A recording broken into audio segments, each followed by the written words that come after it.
আস্তাগফিরুল্লাহ পড়ার সময় একটি ভুলের কারণে আপনার আমার কোনো দোয়া কবুল হচ্ছে না, কোনো ক্ষমা আল্লাহ করছে না, বিপদের মধ্যে আপনি পড়ে আছেন। কয়টা ভুল? একটা ভুল। কি করেন? আস্তাগফিরুল্লাহর সময় একটা ভুল করেন। এই ভুলটা আমরা সবাই করি, ম্যাক্সিমাম করি।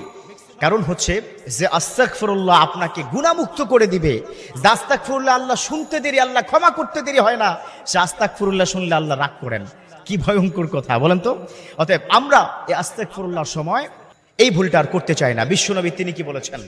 যদি কোনো বান্দা, যদি কোনো উম্মত, সে যদি আল্লাহর কাছে চোখের পানি ছেড়ে দেয়, কি দেয়? চোখের পানি ছেড়ে দেয়। আজকাল তো চোখের পানি আমাদের হায়ার করেও কি পাওয়া যায় না, তাই না?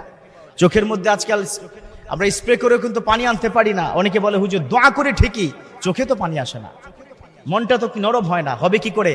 এই কনক্রিটের দুনিয়া, এই পাথরময় দুনিয়া, দিলটাও কিন্তু পাথর হয়ে গেছে, ঠিক কিনা? আমরা যখন ইবাদত করি, ইবাদতের মধ্যে মন নাই। আমরা যখন তওবা করি, যখন দোয়া পড়ি, তখন দোয়ার মধ্যে মন থাকে না। একটা কথা বলি, দোয়া বা ইস্তেগফার করার ক্ষেত্রে তিনটা শর্ত কবুল হতে হলে। কয়টা শর্ত? তিনটা। নাম্বার 1, আপনি যখন দোয়া করবেন, এই দোয়া করার সময় আপনাকে চোখের পানি 100% ছাড়তে হবে। চোখের পানি না আসলে দোয়া কবুল হবে না, এটা নিশ্চিত কথা। এটা হাদিসের বর্ণনা আছে। 2 নম্বর, আপনি যখন দোয়া করবেন মুখলিসিন লাহুদ্দিন, আল্লাহ পাক তিনি কি বলে দিয়েছেন, যার মধ্যে ইখলাস আছে, যার মধ্যে খুলুসিয়ত আছে, যার মধ্যে আন্তরিকতা আছে, তাকে আমার বড্ড পছন্দ। অতএব আমি যখনই দোয়া করব আন্তরিকতার সহিত করব। আল্লাহর কাছে রিপেন্টেন্স করতে হবে, অনুশোচনা থাকতে হবে। অনুশোচনা, আন্তরিকতা যদি আপনার মধ্যে থাকে, তাহলে আপনার দোয়া কবুল হবে, তাছাড়া দোয়া কবুল হবে না। 3 নম্বর, ইটস দ্য মোস্ট ইম্পর্টেন্ট, সেটা হচ্ছে আপনার বিশ্বাস রাখতে হবে আল্লাহর প্রতি, যে আল্লাহ ক্ষমা করবেন। কি রাখতে হবে? বিশ্বাস রাখতে হবে। আল্লাহ আমি জানি তুমি আমায় ক্ষমা করবে, আল্লাহ আমি জানি তুমি আমায় মাফ করে দিবে। এই 3টি বিষয় যদি একসাথে সংমিশ্রণ করতে পারেন, সমন্বয় করতে পারেন, দেন আপনি বুঝতে পারবেন যে আপনার দোয়া কবুল হবে ইনশাআল্লাহ। এবার আসুন, আস্তাগফিরুল্লাহর সময় আপনি কি পড়েন? খুব মনোযোগ দিয়ে শুনবেন। আমরা কি বলি? আস্তাগফিরুল্লাহ বলি না? আস্তাগফিরুল্লাহ, অথচ শব্দটা হবে আস্তাগফিরুল্লাহ।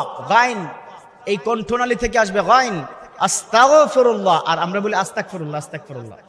দুটার অর্থ কিন্তু 2 রকম, একটা আকাশ, একটা পাতাল, একটা জমিন। এত ভয়ঙ্কর কিন্তু অর্থ। আস্তাগফিরুল্লাহ, ইয়া আল্লাহ, আমি আপনার কাছে কমিটমেন্ট করছি, ক্ষমা চাই, ইস্তেগফার করি, তওবা করছি, অনুশোচনা করছি। এটা হলো আস্তাগফিরুল্লাহ। আর আস্তাগফিরুল্লাহ, আল্লাহ আমি আপনাকে অস্বীকার করছি, নাউজুবিল্লাহ। কুফর করা, কুফর মানে অস্বীকার করা। তাহলে দেখুন তো এই দুটার মধ্যে পার্থক্য আছে কিনা? দুটার মধ্যে কি পার্থক্য আছে নাকি মুরব্বী? মারাত্মক লেভেলের পার্থক্য আছে। যে শব্দ আপনাকে ধুয়ে মুছে পাকসাফ করে মাসুম বান্দা বানাবে, আর সেই শব্দটা ভুল হয়ে গেলে আল্লাহ গোসা করে আপনার প্রতি গজব নাজিল করবে।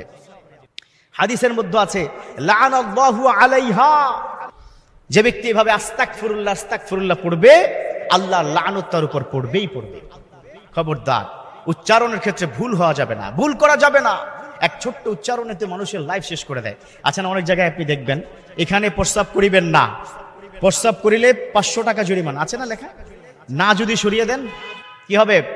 এখানে প্রস্রাব করিবেন, নাটা যদি ওই পাশে কি দিয়ে দেন, তাহলে না করিলে 500 টাকা কি জরিমানা। এর মানে হচ্ছে কি, যে কোনো শব্দ, যে কোনো উচ্চারণ, যে কোনো ভয়েসের ক্ষেত্রে এটার কিন্তু অর্থ অন্যদিকে চলে যায়। যেমন কুল হুয়াল্লাহু আহাদ, বলুন আল্লাহ এক। আর কেউ যদি বলে কুল হুয়াল্লাহু আহাদ, আল্লাহ এককে খাও, কুল মানে হচ্ছে খাওয়া।